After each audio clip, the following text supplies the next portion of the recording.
आजचं आपलं जेवण भाकरी, भात, भाजलेली मिरची, भारगीची भाजी आणि चण्याची आमटी। आज आपण भारगीची भाजी बनवूया। ही भारगीची भाजी आहे, ही मी झाडावरून तोडून आणली आहे। चांगली कोवळी भाजी सुंदर आहे बघा, स्वच्छ धुतली आहे आणि नक्काने पण देठ तुटला जातो, एवढी छान भाजी आहे। यात सगळे देठ मी विळीवरती काढून घेणार आणि बारीक चिरून घेणार आहे। भारगीची भाजी ह्याच दिवसामध्ये भेटते, नंतर भेटत नाही। आता मस्त कोवळी असते भारगीची भाजी, चवीला तर छान लागतेच पण आरोग्याला पण आपल्या चांगली असते।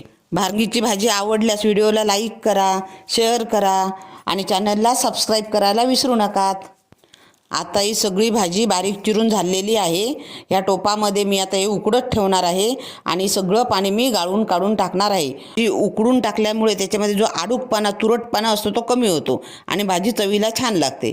मी आता उकडत ठेवलेली आहे बघा, ही उकडून झालेली आहे। तुम्ही पाणी काढून घेतलं आहे बघा, ते पाणी टाकून देणार मी। अशा पद्धतीने हे उकडून झालेली आहे भाजी। आता मी फोडणीची तयारी करते। कांदा, मिरची, खोबरं हे घालायचं आहे। आता तेल गरम झाला, आता कांदा घातला।